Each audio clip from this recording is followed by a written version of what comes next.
Hello दोस्तों, अलबाई classes में आपका स्वागत है। आज हम कुछ एमसीक्यू दिल्ली पुलिस से रिलेटेड जो क्वेश्चन आने हैं उसके पर डिस्कस करेंगे। आइए सेशन को स्टार्ट करते हैं। यदि वीडियो पसंद आए तो उस वीडियो को लाइक करें, शेयर करें और बेल आइकन पर क्लिक करें। चलिए सेशन को स्टार्ट करते हैं। पहला क्वेश्चन देखिए, B.R. अम्बेडकर और महात्मा गांधी के मध्य सन 1932 में सन 1932 में हस्ताक्षरित पूना समझौता प्रावधान क्या था? उसमें क्या था? देखो, जो गोलमेज सम्मेलन में गए थे कौन? B.R. अम्बेडकर। तो वहां पर भारत में सांप्रदायिक चुनाव के लिए वो राजी हो गए थे। बट जब उस समय गांधी जी भारत में जेल में थे, येरवदा जेल में, पुणे में, तभी इसे पूना पैक्ट कहते हैं। क्या कहते हैं? पूना पैक्ट। तो क्या हुआ, जब गांधी जी को पता लगा कि ये सांप्रदायिक चुनाव के लिए राजी हो गए हैं कौन? B.R. अम्बेडकर, तो गांधी जी ने अनशन शुरू कर दिया था वहां, भूख हड़ताल। भूख हड़ताल शुरू कर दी थी। तो उसका जो उनके बीच में बाद में जब समझौता हुआ तो उसे ही पूना पैक्ट कहते हैं। सांप्रदायिक चुनाव की बात हुई थी तो गांधी जी ने सोचा कि अगर सांप्रदायिक चुनाव हो गए तो हमारा देश कई भागों में बढ़ जाएगा। तो इसको रोकने के लिए गांधी जी ने अनशन शुरू कर दिया था। फिर बाद में क्या हुआ, नेहरू जी और ये अम्बेडकर गए पूना पैक्ट, पूना गए वहाँ येरवदा जेल में। ठीक है, ये ध्यान रखना, येरवदा जेल में थे। येरवदा जेल ये है पुणे में है येरवदा जेल। येरवदा जेल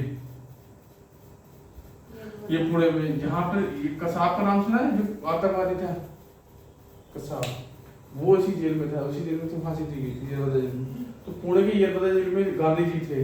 तो इनके बीच में वहां समझौता हुआ कि सांप्रदायिक चुनाव नहीं होंगे। ठीक है, तो इस क्वेश्चन का आंसर क्या होगा आपका?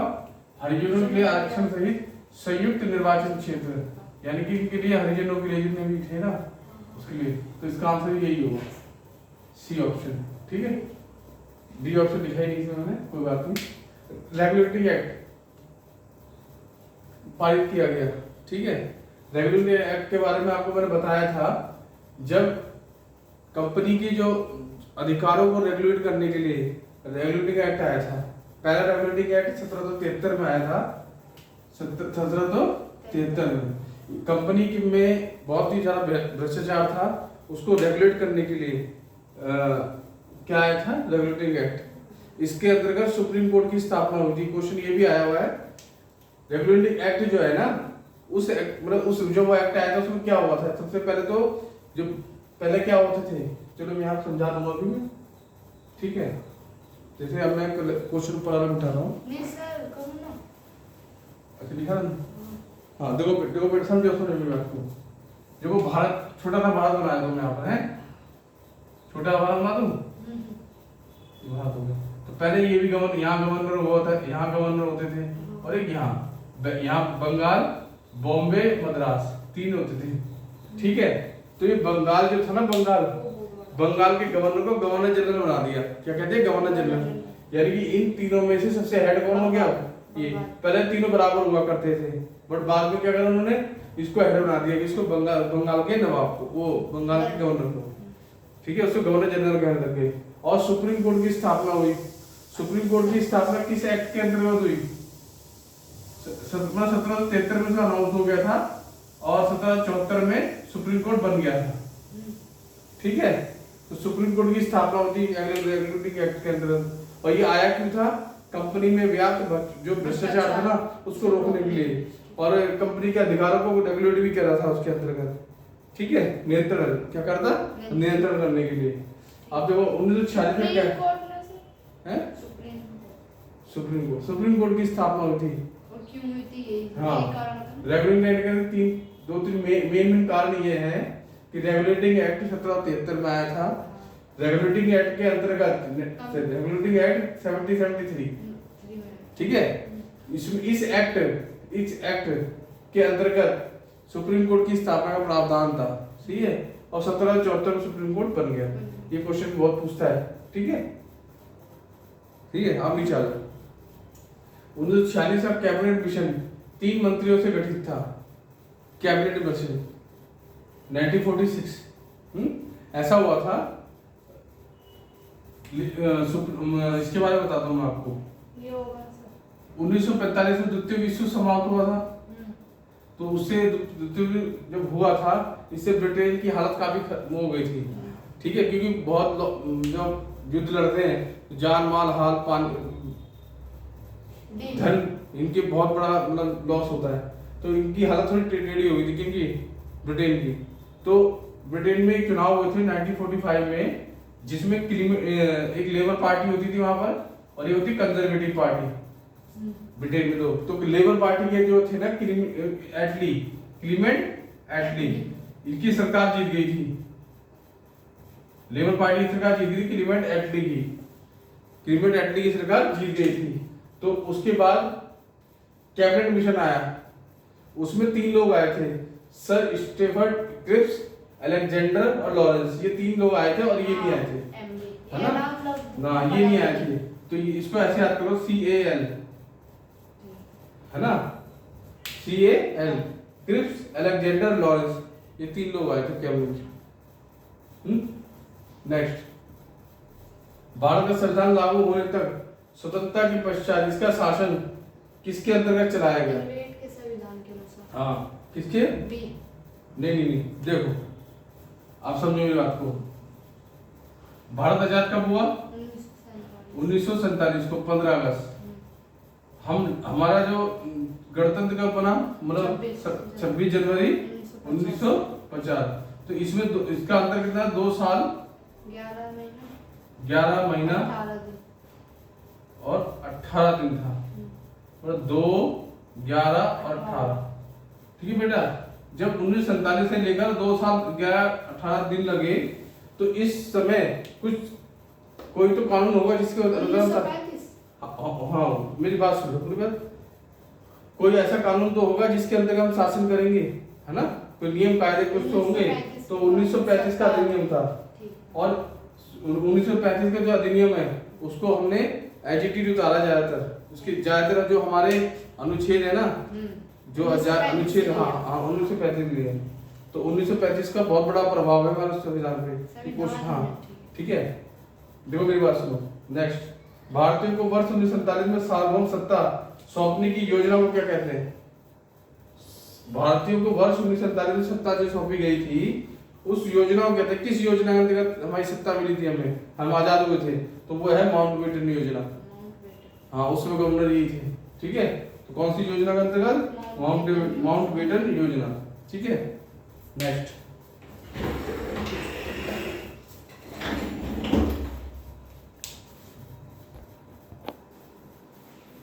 अब अनुसूचियों से रिलेटेड क्वेश्चन है। तो अनुसूचियां पढ़ा दी ना मैंने, अब अनुसूचियों से रिलेटेड क्वेश्चन है।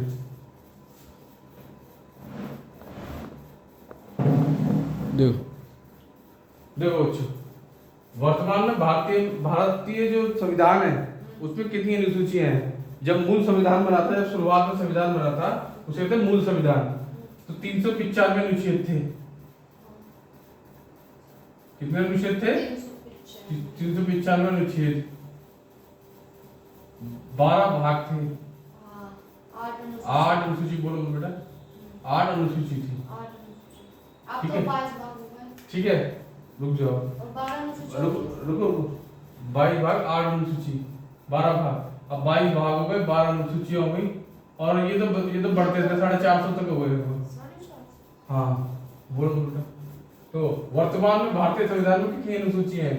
तो अब कितनी है? 12। किस संविधान संशोधन द्वारा भारतीय संविधान में 9वीं अनुसूची जोड़ी गई थी? 9वीं अनुसूची जोड़ी थी पहले भी संविधान संशोधन द्वारा। कौन से? पहले संविधान संशोधन द्वारा 9वीं अनुसूची जोड़ी गई थी। इसके अंतर्गत किसको जोड़ा गया था? भूमि सुधार। क्या था बेटा? भूमि सुधार। ये 9वीं अनुसूची। अभी हम बात करेंगे अनुसूची को लेके। ठीक है, 73वें संविधान संशोधन द्वारा कौन सी अनुसूची जोड़ी गई थी बेटा? देखो अनुसूचियों के बारे में, पहली अनुसूची किससे संबंधित है? भारतीय राज्यों का संघ है। भारत क्या है? राज्यों का संघ। भारत राज्यों का संघ। दूसरे पे क्या है? पढ़ाया था आपको मैंने। दूसरा क्या है? वेतन। दूसरी अनुसूची क्या है? वेतन। तीसरी शपथ। अच्छा वो वाला। हाँ अनुसूची है तो बेटा राज्यसभा। हाँ राज्य मतलब भारत राज्यों का संघ है। कैसा संघ है? राज्यों का संघ। दूसरा क्या है? वेतन। वेतन। तीसरा शपथ। चौथा राज्यसभा में सीटों का आवंटन, हाँ। है ना। और पांचवी अनुसूची किससे संबंधित है? जो नॉर्थ ईस्ट के 3 राज्य हैं, असम त्रिपुरा, ठीक है, मेघालय त्रिपुरा, इनमें एसटी का आरक्षण जो मिलता है उसके संबंधित है, ठीक है, नॉर्थ ईस्ट के। उसके छठी अनुसूची में जनजातीय एसटी के बारे में बात करी है, एसटी के बारे में। उसके सातवीं में क्या है? शक्तियों का शक्तियां 3 तरह की होती हैं। संघ सूची का विषय, संवर्ती सूची और राज्य सूची। संघ सूची के विषय पे केंद्र सरकार कानून बनाती है, राज्य सूची के विषय पर राज्य सरकार बनाती है, और संवर्ती पे दोनों बनाते हैं। और अगर दोनों के बीच में क्लैश होता है तो संघ सूची जो केंद्र सरकार जो बनाती है, सरकार संघ की सरकार जो बनाती है कानून, वो लागू होता है, ठीक है। उसके बाद 8वीं अनुसूची किससे संबंधित है? भाषाओं से। हमारे देश में जो भाषाएं हैं 22 भाषाएं, उसका उल्लेख किया गया है, ठीक है, उसमें 22 भाषाओं में। 9वीं अनुसूची किससे संबंधित है? पहला संविधान संशोधन था 9वीं अनुसूची का, वो है भूमि सुधार से संबंधित। क्या है? भूमि सुधार। 10वां क्या है? दल बदल। 52वें संविधान संशोधन द्वारा उसको ऐड किया गया था। उसके बाद 73वें संविधान संशोधन द्वारा पंचायती राज व्यवस्था को कानूनी मान्यता दी गई है अनुसूची 11 में। कहाँ से स्टार्ट हुआ पंचायती राज? 2 अक्टूबर 1959 को राजस्थान के नागौर जिले से तत्कालीन प्रधानमंत्री पंडित नेहरू, हाँ जवाहरलाल नेहरू ने वहां से स्टार्ट किया था पंचायती राज व्यवस्था को, ठीक है। 2 अक्टूबर 1959 को पंचायती राज व्यवस्था का शुभारंभ राजस्थान के नागौर जिले से हुआ था। वो हमारे अनुसूची 11 में आता है। अनुसूची 12 में क्या आता है हमारा? नगर निगम। 74वें संविधान संशोधन में हमने नगर पालिका को जोड़ा है। किसको जोड़ा है? नगर पालिका को। म्युनिसिपैलिटीज कहते हैं इसे। क्या कहते हैं? 74वें संविधान संशोधन द्वारा। 73वें में पंचायती राज, 52वें में दल बदल। पहला संविधान संशोधन भूमि सुधार, पहला संविधान संशोधन भूमि सुधार। अनुसूची कौन सी है? 9वीं। 10वीं अनुसूची में दल बदल, 11वीं में पंचायती राज। बेटा बोलो, आप बोलो जब बोलो। अनुसूची 12 में म्युनिसिपैलिटी, नगर निगम। हाँ, और कोई भी राज्य हमें गठित करना है, कोई राज्य बनाना है, तो वो कौन सी अनुसूची में आएगा? पहली अनुसूची में आएगा, ठीक है। शपथ ये तो इजी से है, ठीक है। तो ऐसे इसी से रिलेटेड क्वेश्चन आपको करेंगे। 73वें संविधान संशोधन द्वारा भारतीय संविधान में कौन सी अनुसूची जोड़ी गई? कौन जोड़ी गई? 73वें संविधान संशोधन द्वारा पढ़ाया मैंने। कौन सी अनुसूची जोड़ी गई? 9वीं। 73वें में पहले ये तो सर 11वीं। हाँ ठीक है, 11वीं अनुसूची। अब इसमें मैंने ऑप्शन लिखे नहीं, तब भी कोई बात नहीं, डिस्कस कर लेते हैं। भारतीय संघ में शामिल राज्यों और संघ शासित क्षेत्रों का उल्लेख भारतीय संविधान की किस अनुसूची में है? यानी कि भारतीय संघ में शामिल राज्यों, तो पहला तो वो है जो संशोधन, पहली जो अनुसूची है वो भारतीय संघ के बारे में तो है, ठीक है। तो पहली अनुसूची अभी बताओ, भारतीय संघ में शामिल राज्यों और संघ शासित क्षेत्रों का उल्लेख भारतीय संविधान की अनुसूची में है? प्रथम। ये सेम क्वेश्चन लिख दिया दोनों मैंने, ठीक है। कौन सी अनुसूची में? पहली। दूसरी तो बताइए वेतन है, तीसरी में शपथ है, और चौथी में राज्यसभा में सीटों का आवंटन। याद हो गया ना? याद, ठीक है। नेक्स्ट, संविधान की छठी अनुसूची में किस राज्य में लागू नहीं होती? छठी अनुसूची कौन सी अनुसूची? असम, मेघालय, मणिपुर में लागू नहीं होती। नहीं, हाँ, तो मणिपुर, ठीक है। नेक्स्ट, आवाज दल बदल के आधार पर निम्नलिखित में निर्वाचित सदस्यों की अयोग्यता संबंधी विवरण संविधान की किस अनुसूची में दिया गया है? 10वीं अनुसूची। Very good. इसमें 10वीं दल बदल की अनुसूची वो पूछा। हाँ अनुसूची 10 में है, ठीक है। देखो भारत की संविधान की अनुसूची तथा उसके विषय में निम्नलिखित युग्म में से कौन सा सही सुमेलित नहीं है, ठीक है। देखो भारतीय संविधान। 8वीं अनुसूची भाषा से संबंधित है, हाँ, दूसरी अनुसूची शपथ, हाँ। दूसरी शपथ है, नहीं, वेतन है। वेतन है। हाँ तो यही गलत है, सुमेलित नहीं बोला है ना, हाँ, यही गलत है। Matching। अब इस तरह से मैचिंग वाले क्वेश्चन आते हैं, अब जो ठीक। थोड़ा सा लेवल हाई करेगा तो इस तरह क्वेश्चन देगा। उसके बाद चौथी अनुसूची राज्यसभा सीटों का आवंटन नहीं सही है। 10वीं अनुसूची दल बदल के आधार पर निर्भर, यानी कि कौन सा ऑप्शन गलत है, बी शपथ। शपथ, इसमें वेतन आना वेतन आना चाहिए, ठीक है। समझ में आ गया ना, याद है। यदि भारत संघ को एक नए राज्य का सृजन करना हो, नए राज्य बनाना हो, तो संविधान की निम्नलिखित अनुसूचियों में से किस को एक अवश्य संशोधन किया जाना चाहिए। पहला, राज्यों का संघ, नए राज्यों को वो करना है, शामिल करना है। नेक्स्ट, अब अनुसूची बनानी है फिर दोबारा। चौथी अनुसूची बताओ, चौथी राज्यसभा। राज्यसभा। छठी अनुसूची जनजाति क्षेत्र। जाति। 8वीं भाषा, भाषा।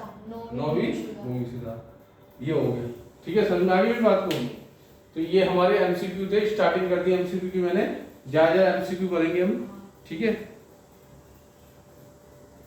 और नेक्स्ट वीडियो इसके बाद हम डालेंगे, ठीक है। ओके।